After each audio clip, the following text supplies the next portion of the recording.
Hi, everybody. Hi, everybody.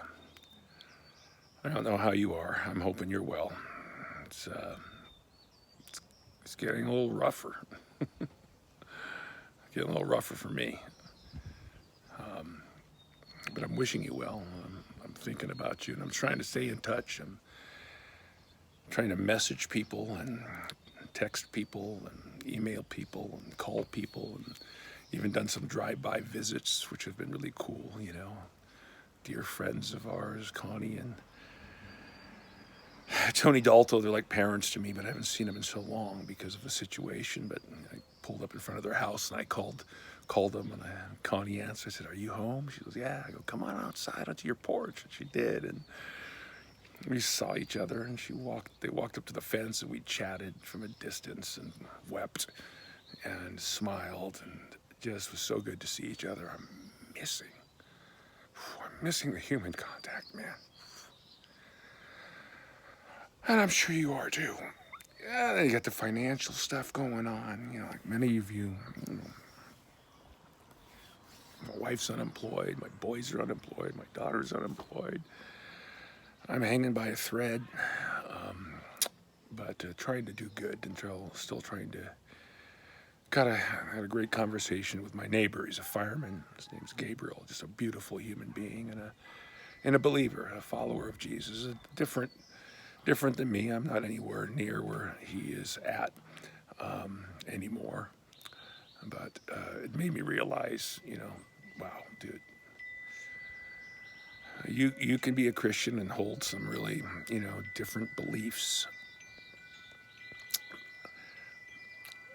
and you can still be a good human being. And it's true. I've always found that, like God,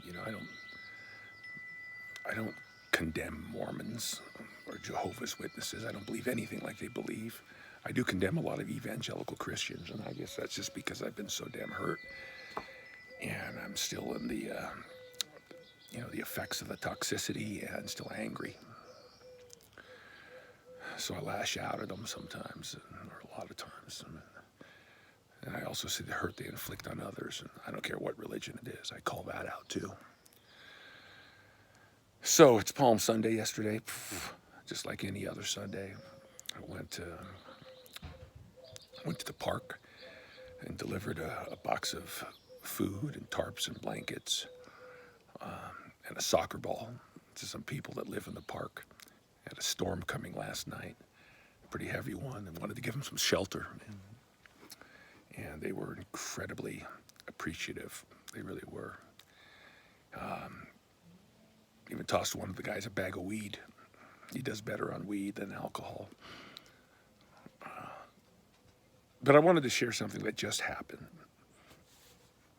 I'm driving home. I've been out getting some things, and I see this guy walking on the side of the street now, Nohi, and he just looks battered. I mean, hammered. He's old. He's walking, pushing a bike, barely holding it up. He's got a beat up hat and a beat up clothes and a beat up face. And I just pulled over, and kind of pulled up in front of him and rolled down my window and I asked him, I'm like, "Hey, buddy, you need anything? How about a blanket and a tarp? I got a new blanket and a tarp for you right here I'd like to give you. Could you use that?" And he looks at me and he obviously confused, a little concerned, and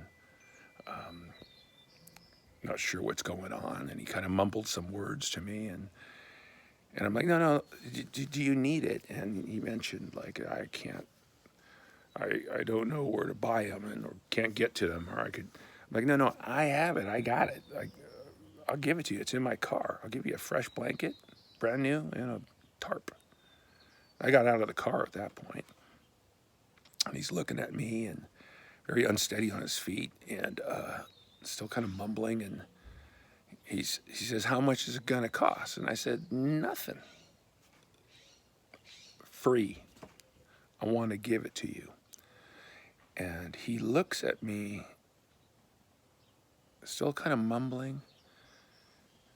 And then he says, the most clearest thing he said thus far, he goes, I could never take that for free.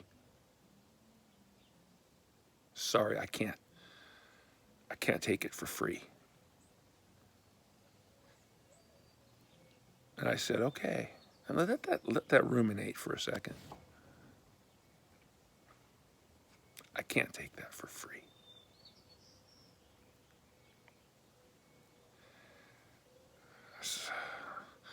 So I said to him, okay, so dude, how about you buy it off me? He goes, I don't got any money. I go, no. How about we trade? You give me something, and I'm going to give you something. And he said, what do you want? I said, how about a blessing? Would you bless me? And then when we looked into each other's eyes, I realized how blue his eyes were. And for a moment, they became crystal clear,